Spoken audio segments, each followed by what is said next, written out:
Chers amis, bonjour. Nous sommes le vendredi 7 avril 2023, il est 9h30. Quelques news de l'Arménie, de l'Artsakh et de la diaspora arménienne.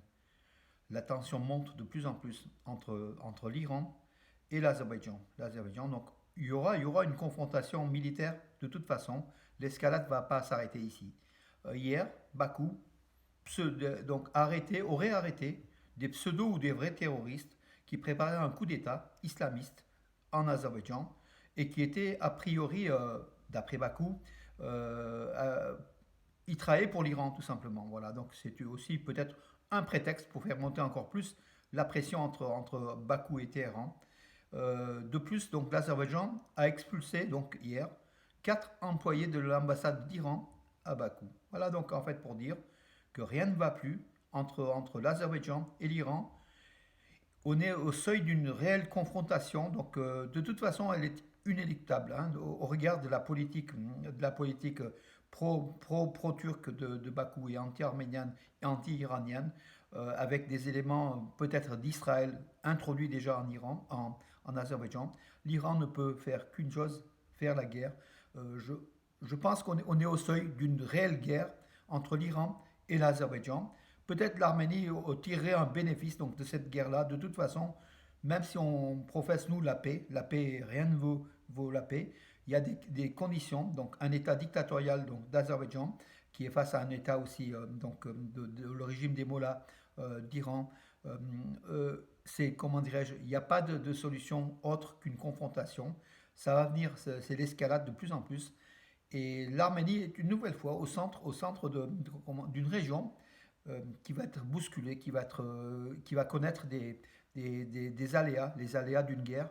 Je, je pense que la tension ne baissera pas et que l'Iran finira par attaquer, ou l'inverse, hein, l'Azerbaïdjan. Voilà donc les éléments qui touchent aussi l'Arménie, puisqu'elle est placée juste à côté, hein, donc voilà, elle est concernée par toutes ces affaires, tant pour l'Iran que pour l'Azerbaïdjan. Voilà, l'escalade est là. Donc, l'armée arménienne appelle les réservistes. Donc, il y a pratiquement 3000 réservistes, surtout des sous-officiers, qui vont faire un stage d'entraînement de pratiquement plus de 2 mois, donc du 1er mai au 7 juillet. Voilà, donc pour renforcer les structures de l'armée arménienne au cas où.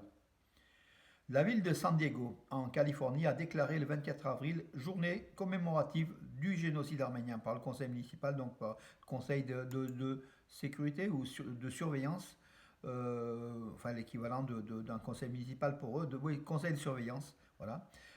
San Diego donc commémorera le 24 avril officiellement donc comme journée du génocide arménien. Génocide des Arméniens ou génocide arménien, les deux peuvent se dire, hein. Entre-temps, Ankara espère que les peuples turcs et arméniens peuvent établir des relations normales en renvoyant le génocide aux historiens. Donc c'est le ministre de la Défense. Donc en fait, c'est pas, enfin, pour déclarer cela, vous vous rendez compte, c'est le ministre de la Défense turc, donc Hulusi Akar, qui l'a déclaré. Il a dit de toute façon, la Turquie maintient la conviction que les peuples turcs et arméniens qui ont vécu dans une atmosphère de tolérance et de paix pendant des siècles pourront établir des relations dans un cadre amical. C'est le cadre amical de la Pax Turcana, en fait, hein, de la Turquie. Il faut que l'Arménie obéisse à la Turquie et qu'elle ne parle pas du génocide et que le génocide soit relégué aux historiens. La Turquie, enfin cette déclaration qui se veut optimiste, c'est la même que la Turquie déclarait il y a 40-50 ans, hein, donc le génocide n'a pas eu lieu, et qu'on laisse aux historiens le choix de dire si oui ou non il y a eu génocide. Voilà, donc, et sans évoquer le mot génocide, hein, ce sont les événements malheureux de 1915. Voilà aujourd'hui le ministre de la Défense turc qui a été donc à Bakou plusieurs fois et qui était au centre de l'attaque contre l'Artsakh lors de la guerre de 44 jours en Artsakh. Voilà, maintenant, il se permet de déclarer que pour tromper le monde, hein, pour tromper la diplomatie internationale, la Turquie veut s'afficher pacifiste, alors qu'en vrai, elle est arménocide. Donc, du coup, dans tous les cas, cette déclaration, c'est en trompe-l'œil, c'est pour tromper donc l'international, ses alliés internationaux. C'est nullement pour tendre la main à l'Arménie, puisqu'en fait, il tend la main faussement à l'Arménie en disant de l'autre côté que le génocide, on n'en parle pas. Voilà. C'est, il n'y a pas de précondition. Voilà, il n'y a pas de précondition. Si la Turquie veut faire des liens avec l'Arménie, qu'elle le fasse, mais qu'elle ne mette pas le génocide sur la balance. Voilà, tout simplement. Euh, donc, des travaux sont en cours aujourd'hui donc pour installer un poste de contrôle à la frontière arméno-turque près du pont de Margara en Arménie. Donc, je crois que c'est la région d'Almavir. Enfin, c'est devant ou Ararat. C'est en face de la Turquie, en fait. Hein. Voilà, l'Arménie fait des travaux pour installer un poste de contrôle. Sachant qu'au départ, ce sont pour les citoyens tiers, c'est pas pour les citoyens d'Arménie qui iront en Turquie, c'est les citoyens tiers, donc étrangers, qui passeront par l'Arménie pour aller en Turquie. Voilà, c'est un premier pas.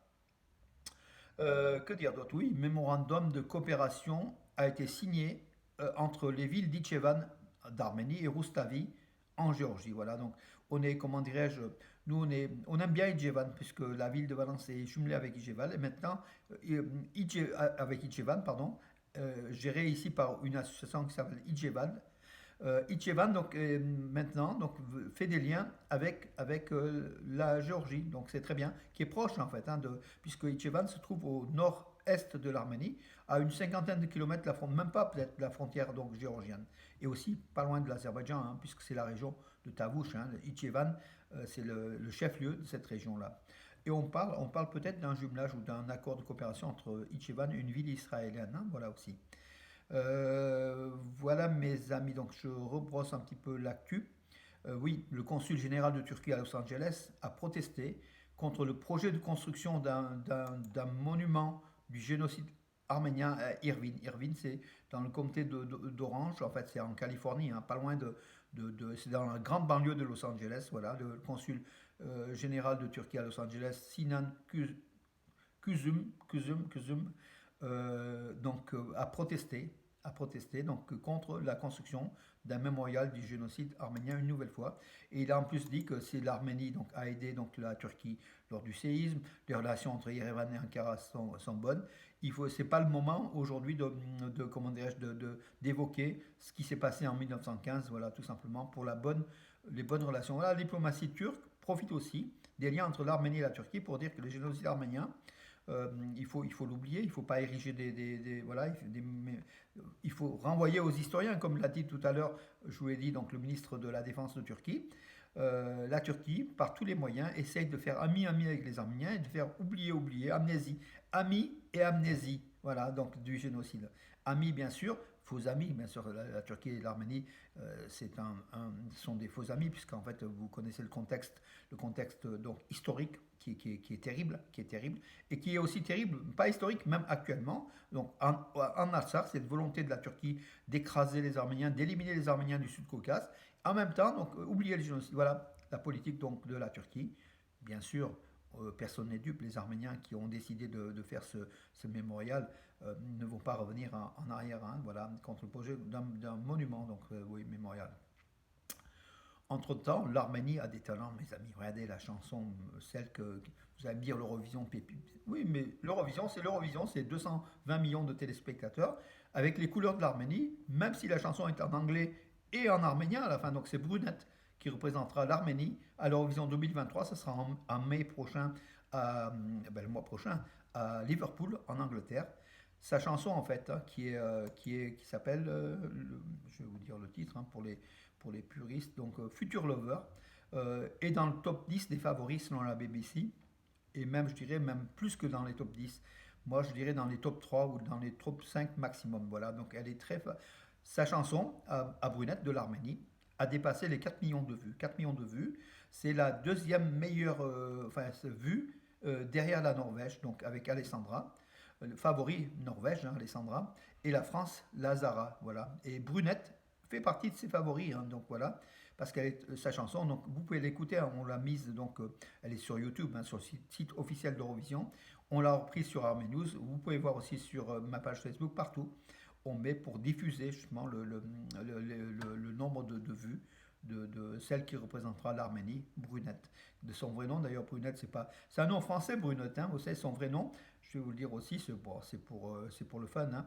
Elle s'appelle, alors, Hélène Yeremian. Hélène Yeremian, 21 ans, c'est une vraie artiste qui a des fans, des dizaines de milliers de fans, et elle chante très très bien, voilà, donc avec un style moderne, un style qui rappelle aussi donc un peu l'Arménie aussi, hein, donc déjà en tenue vestimentaire. Voilà mes amis, écoutez, j'en ai terminé pour aujourd'hui. Je vous donne rendez-vous à demain et bonne journée.